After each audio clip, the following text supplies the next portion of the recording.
कहानी की शुरुआत होती है जापान की एक आइलैंड पर बने कोयले की खान को देखते हैं, जहाँ बहुत सारे कोरियन मजदूरों से बिल्कुल जानवरों की तरह काम करवाया जा रहा था। और तभी एक बच्चा पत्थर के नीचे दबने से मारा जाता है, जिसे देखकर वहाँ पर सारे लोग काफी दुखी हो जाते हैं। उस बच्चे की डेड बॉडी को उसकी फैमिली को दे दिया जाता है। अब यहीं पर हम एक कोरियन आदमी को देखते हैं, जिसे सारे कोरियन अपना लीडर कहते थे। यहाँ वो लीडर इन बच्चों से कहता है कि तुम तीनों को आज रात यहाँ से किसी तरह निकल कर कोरिया जाना होगा, ताकि वहाँ जाकर तुम सभी को ये बता सको कि हमारे साथ यहाँ पर कितना बुरा सलूक किया जा रहा है। तो इसी वजह से लीडर का एक आदमी उन तीनों बच्चों को गाइड करता है, जिसके बाद वो तीनों बच्चे इस आइलैंड से भागने की कोशिश करते हैं। लेकिन बदकिस्मती से एक बच्चा पकड़ा जाता है, जिसे देखते ही देखते गार्ड शॉट करके मार देता है, जबकि बाकी दो बच्चे समंदर तक पहुंच जाते हैं। लेकिन वो दोनों भी बच नहीं पाते, उनको भी एक शिप के जरिए पकड़ लिया जाता है। इसके फौरन बाद हमें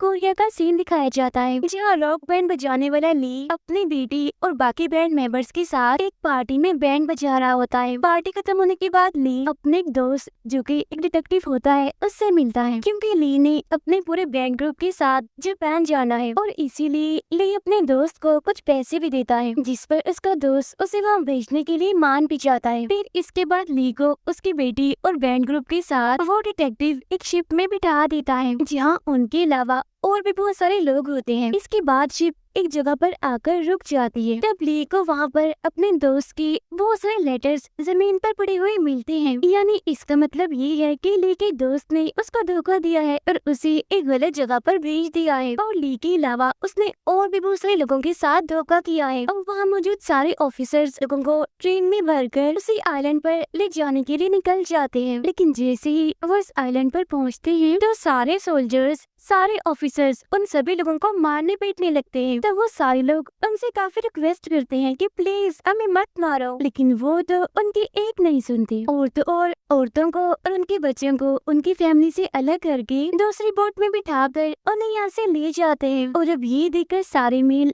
काफी दुखी हो जाते हैं। अब सारे आदमियों को एक जगह पर ले जाकर उनका सारा सामान उनसे ले लिया जाता है। माइन कंपनी का जूनियर मैनेजर वहाँ पर आकर ली से कहता है कि चलो जापान का गीत बजाओ। इसीलिए उसके कहने पर सभी लोग उस गीत को बजाने लगते हैं। और तब इतनी ही देर में वहाँ पर सीनियर मैनेजर भी आ जाता है, जो सभी कोरिया से आए हुए लोगों से कहता है कि हम यहाँ पर आपका वेलकम करते हैं और अब से आप हमारे लिए ही काम करेंगे। अब यहाँ पर सारे लोगों को उनकी अकाउंट स्लिप दी जाती है, जिसमें उन लोगों की इस आइलैंड पर आने का खर्चा, यहाँ पर रहने का खर्चा और साथ ही इस तरह के बहुत सारे खर्चों की कीमतें लिखी गई होती है, जिनके पैसे कंपनी सारे मजदूरों की मजदूरी से काटेगी। इतने पैसे लेने के बावजूद भी उन्हें गंदा सा कीड़ों वाला खाना ही दिया जाता है, जिसके बाद सभी लोगों को माइन के अंदर भेज दिया जाता है काम करने के लिए, जहाँ काम करने के बाद सारे लोग नहाने के लिए चले जाते हैं। अब यहाँ तो सुपरवाइजर, जो कि होता तो एक कोरियन है, लेकिन वो एक लड़के को मार रहा होता है। तब ये देखकर कोरियन में से एक गैंगस्टर जिसका नाम जॉय होता है, वो उस सुपरवाइजर से लड़ने लगता है। और तब इतनी देर में माइन कंपनी का जूनियर मैनेजर वहाँ पर आ जाता है। तब यहाँ पर वो कोरियन गैंगस्टर यानी कि जॉय जूनियर मैनेजर से कहता है कि मैं सुपरवाइजर से लड़ूंगा और अगर मैं हार गया तो तुम सबका गुलाम बनकर रहूंगा, और अगर मैं जीत गया तो सभी मजदूरों का लीडर बनकर रहूंगा। जिस पर वह जूनियर मान जाता है। जिसके बाद जॉय उस सुपरवाइजर से लड़ने लगता है, जहाँ वो उसे इतना मारता है कि उसे अधमरा कर देता है। लेकिन तभी यहाँ पर सीनियर लीडर आकर कहता है कि ये जापानी हम सब कोरियन को आपस में लड़वाना चाहता है, इसीलिए प्लीज आपस में मत लड़ो। लेकिन शर्त के मुताबिक अब जॉय सभी मजदूरों का लीडर बन जाता है। उधर सीनियर मैनेजर बहुत सारी औरतों और बाकी ऑफिसर्स के साथ खाना खा रहा होता है, जहाँ पर ली की बेटी भी होती है। और तभी सीनियर मैनेजर अपने ऑफिसर को अपना पसंदीदा गाना बजाने के लिए कहता है। तब ये सुनकर ली की बेटी कहती है कि इस गाने को तो मैंने गाया है और जो इसका म्यूजिक है वो मेरे फादर ने दिया है, लेकिन उसकी लैंग्वेज सीनियर मैनेजर को बिल्कुल भी समझ नहीं आती। तो इसीलिए एक कोरियन लड़की सीनियर मैनेजर को समझाने के लिए ली की बेटी की बात को ट्रांसलेट करती है, जिसे सुनकर और सीनियर को काफी अच्छा लगता है। इसीलिए अब ली को उसके पूरे बैंड ग्रुप के साथ सीनियर के पास ले जाया जाता है, जहाँ पर ली अपनी बेटी को देखकर काफी खुश हो जाता है। दूसरी तरफ कोरियन आर्मी बेस पर उस ऑफिसर को उस माइन के लीडर की तस्वीर देकर कहते हैं कि तुम्हें किसी तरह करके इसको उस आइलैंड से बाहर निकालना है, क्योंकि वो एक इकलौता इंसान है जो कि वहाँ के कोरियंस का लीडर है। और तब इस बात पर ये आर्मी ऑफिसर मान जाता है, इसीलिए अब वो खुद भी एक मजदूर बनकर उस आइलैंड के लिए निकल जाता है। उधर सीनियर मैनेजर एक पार्टी रखता है जिसमें माइन कंपनी के बाकी मेंबर्स भी आए होते हैं, और इस पार्टी में ली अपने सभी साथियों के साथ बैंड बजाकर सभी को काफी एंजॉय करवाता है। उधर गैंगस्टर जोय और बाकी मजदूर दूसरे कान में काम कर रहे होते हैं, यानी कि माइन नंबर 2 में। लेकिन तभी वहाँ पर एक हादसा हो जाता है, जहाँ कोयले से भरी एक ट्रॉली नीचे की तरफ जाने लगती है, जिसकी लपेट में आकर बहुत सारे लोग मारे जाते हैं, और इस वजह से वहाँ पर आग भी लगना शुरू हो जाती है। ये जाने के बाद वो सीनियर मैनेजर अपने साथियों से कहता है कि जल्दी से माइन नंबर 2 को बंद कर दो, क्योंकि वैसे भी वहाँ से ज्यादा कोयला नहीं निकलता, और साथ ही वहाँ पर कोरियन मजदूर हैं, तो इसीलिए अगर वो मर भी गए तो इससे हमें कोई भी फर्क नहीं पड़ेगा। तो इसीलिए उसके साथी ऐसा ही करते हैं और माइन नंबर 2 को बंद कर देते हैं। और ये देखकर अंदर फंसे हुए मजदूर काफी घबरा जाते हैं, काफी डर जाते हैं। लेकिन जब उस सीनियर को ये बात पता चलती है कि कोरियंस का लीडर भी उस माइन के अंदर है, तो वो ये ऑर्डर करता है कि किसी भी करके उसको वहाँ से बाहर निकालो, वरना सारे मजदूर हड़ताल पर उतर आएंगे। इसीलिए अब जापानी मजदूर माइन नंबर 2 को खोलने की कोशिश करने लगते हैं, लेकिन वो इसमें नाकामयाब ही रहते हैं। उधर माइन के अंदर सभी एक डायनामाइट को ब्लास्ट करके उस माइन को खोलकर वहाँ से बाहर आ जाते हैं, जहाँ वो जख्मी कोरियन लीडर सभी मजदूरों के पास आता है, जिसे देखकर सारे मजदूर काफी खुश हो जाते हैं। और इन्हीं में वो आर्मी ऑफिसर भी शामिल था, जिसको कि इस लीडर को यहाँ से निकालने के लिए भेजा गया था। जहाँ बाद में वो आर्मी ऑफिसर लीडर के पास आकर उसे कहता है कि मुझे आर्मी ने यहाँ पर भेजा है तुम्हें वापस ले जाने के लिए, लेकिन इसके लिए मुझे टेलीग्राफ की जरूरत होगी ताकि मैं आर्मी से राब्ता करके यहाँ पर जहाज मंगवा सकूं। तब ये सुनकर वो लीडर कहता है कि ठीक है, जल्द से जल्द मैं टेलीग्राफ का बंदोबस्त करवा देता हूँ। इसीलिए अब वो आर्मी ऑफिसर ली के पास आकर उसे कहता है कि मुझे ऑफिसर के रूम की चाबी चाहिए, क्योंकि उस ऑफिसर के रूम में टेलीग्राफ है। लेकिन ली यहाँ पर उससे पूछता है कि पहले तुम मुझे ये बताओ कि तुम्हें वो चाबी चाहिए क्यों, और तुम उस टेलीग्राफ को हासिल करना क्यों चाहते हो। तब ये सुनकर वो आर्मी ऑफिसर कहता है क्योंकि असल में मैं उस लीडर को यहाँ से ले जाने आया हूँ और मैं आर्मी का एक ऑफिसर हूँ। तब ये सुनकर ली कहता है तो फिर ठीक है, मैं तुम्हें एक शर्त पर ही वो चाबी दूंगा कि अगर तुम मुझे और मेरी बेटी को भी इस आइलैंड से ले जाओगे। और तब ये सुनकर वो आर्मी ऑफिसर भी मान जाता है। इसके बाद ली चुपके से ऑफिसर की चाबियों के गुच्छे से केबिन की चाबी को गर्म करके उसका प्रिंट एक फिल्म रेल पर ले लेता है, जिसके बाद वो अपने दोस्त को उस प्रिंट को देकर चाबी बनवाता है। चाबी बनवाने के बाद वो उसे आर्मी ऑफिसर को दे देता है, जिसकी मदद से आर्मी ऑफिसर उस केबिन में आ जाता है, जहाँ वो आर्मी से कांटेक्ट करके यहाँ पर शिप मंगवा लेता है। अब यहीं पर उस आर्मी ऑफिसर को कोरियन अकाउंट रिकॉर्ड भी मिलता है। लेकिन तभी हम दिखते हैं कि आइलैंड के ऊपर से बहुत सारे दुश्मनों के बॉम्बर प्लेन गुजरते हैं, इसीलिए सभी लोग अपने अपने घरों में जाकर लाइट्स ऑफ कर देते हैं। जहाँ इस मौके का फायदा उठाकर वो आर्मी ऑफिसर उस लीडर को एक जगह पर लेकर आता है, जहाँ वो उस पर गन पॉइंट करके उसे कहता है कि मुझे उस केबिन में कोरियन अकाउंट रिकॉर्ड मिला है, जिसके मुताबिक इस आइलैंड पर जो भी मजदूर काम करते हैं या फिर मर जाते हैं, तुम उनका मुआवजा और उनकी सारी चीजें लोगों को नहीं देते, बल्कि आधी वो सीनियर मैनेजर के और आधी तुम्हारे अकाउंट में जाती है, क्योंकि उन सारे पेपर्स पर तुम्हारी साइन भी है।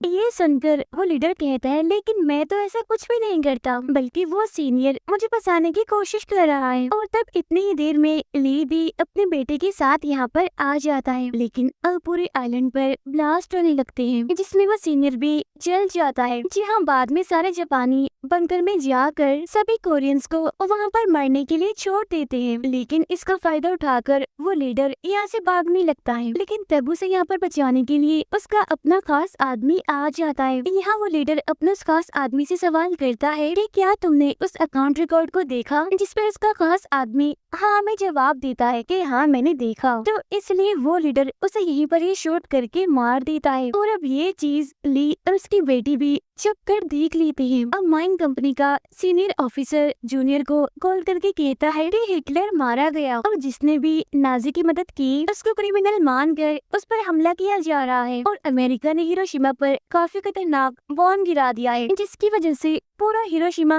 बर्बाद हो गया है। अब ये सुनकर जूनियर मैनेजर अपने सीनियर ऑफिसर से कहता है कि हमारा सीनियर मैनेजर जख्मी है क्योंकि वो जल चुका है बॉम्ब ब्लास्ट में, इसीलिए अब हमें मदद चाहिए। ये सुनकर वो सीनियर ऑफिसर कहता है कि तुम ऐसा करो, अपने उस सीनियर मैनेजर को मार दो और खुद तुम सीनियर बन जाओ। इसीलिए अब वो जूनियर मैनेजर ऐसे करता है, यानी कि वो सीनियर मैनेजर को मार देता है। अगले दिन सारे जापानीज कोरियंस को भगाने के लिए धरना दे रहे होते हैं क्योंकि एक कोरियन ने जापानी बच्ची के साथ मिसबिहेव करके बाद में उसे मार दिया। लेकिन सच्चाई तो ये होती है कि उस बच्ची के साथ जबरदस्ती मिसबिहेव सुपरवाइजर ने किया था और अब अपने आप को बचाने के लिए वो सुपरवाइजर सारा इल्जाम उस गैंगस्टर यानी कि चॉय पर लगा देता है। तब ये देखकर जूनियर मैनेजर सभी से कहता है कि मैं अब सभी जापानीज से वादा करता हूँ कि इसकी सजा कोरियंस को जरूर मिलेगी। इसीलिए जापानीज लोग चॉय को पकड़कर ले जाते हैं। अब जूनियर मैनेजर लीडर से कहता है कि मैं तुम्हारे यहाँ से जाने का बंदोबस्त कर दूंगा, लेकिन बदले में वो आधा पैसा जो कि तुमने मजदूरों से कमाया है वो पैसे तुम्हें मुझे देने होंगे। साथ ही तुम्हें यहाँ से जाकर अमेरिकन से कहना होगा कि हम कोरियंस की काफी अच्छी से देखभाल करते हैं, उनका काफी ख्याल करते हैं, क्योंकि अगर उनको पता चल गया कि हमारा कोरियंस के साथ इतना बुरा सलूक है तो वो हमें जिंदा नहीं छोड़ेंगे, वो हमारा बुरा हाल कर देंगे। और रही बात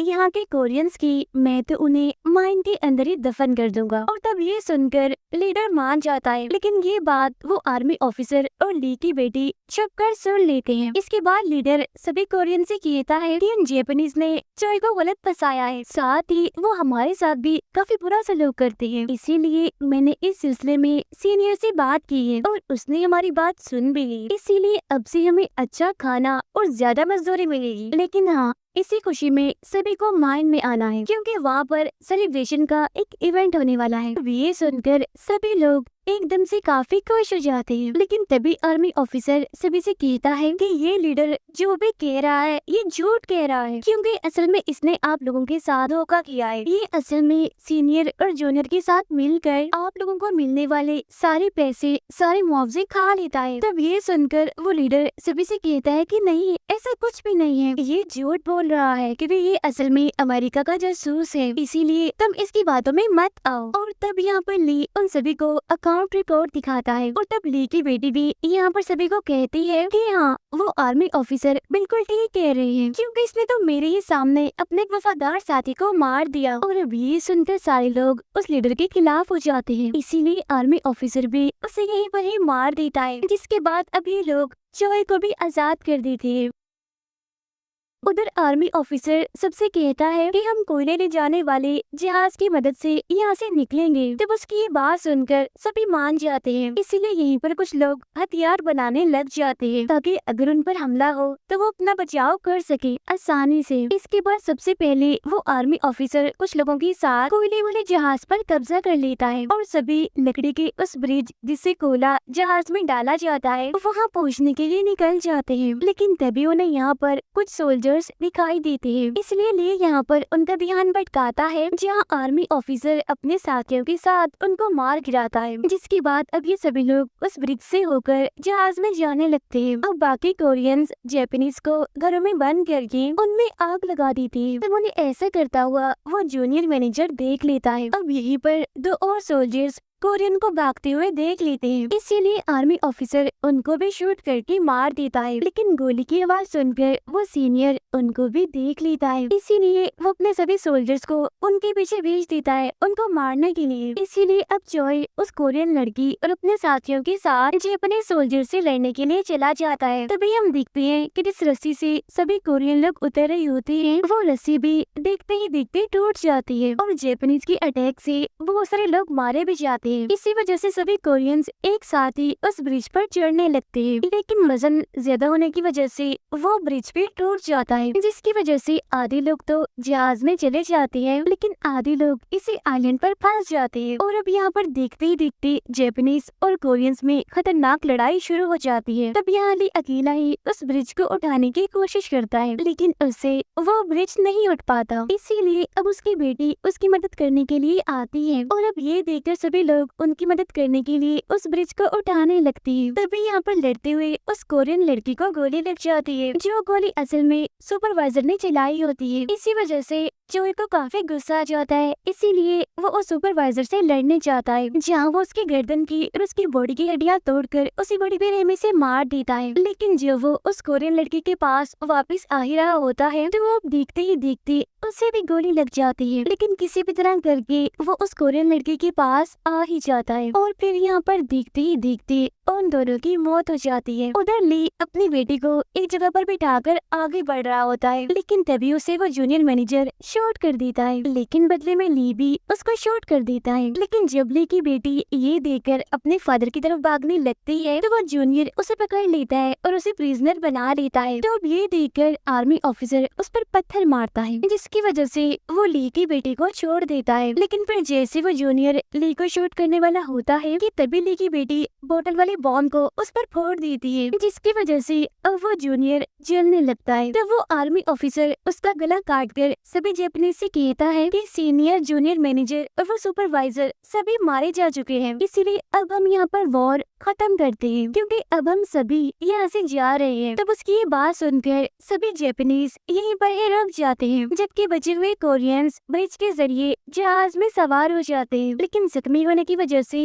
ली की हालत काफी खराब होती है, इसीलिए वो अपने आखिरी टाइम में उस आर्मी ऑफिसर से ये रिक्वेस्ट करता है कि प्लीज मेरे मरने के बाद मेरी बेटी का अच्छे से ख्याल रखना। और ये कहकर ली भी दम तोड़ देता है, जिसकी वजह से उसकी बेटी एकदम से काफी दुखी हो जाती है और टूट जाती है। लेकिन तभी उन सभी लोगों को अपने सामने एक काफी बड़ा ब्लास्ट दिखाई देता है, जो नागासाकी पर अमेरिका की बॉम्ब गिराने की वजह से हुआ था, जिसे देखकर सारे लोग काफी हैरान हो जाते हैं। जी हाँ, बाद में ली की बेटी को दिखाते हुए ये मूवी यहीं पर एंड हो जाती है। Thank you for watching.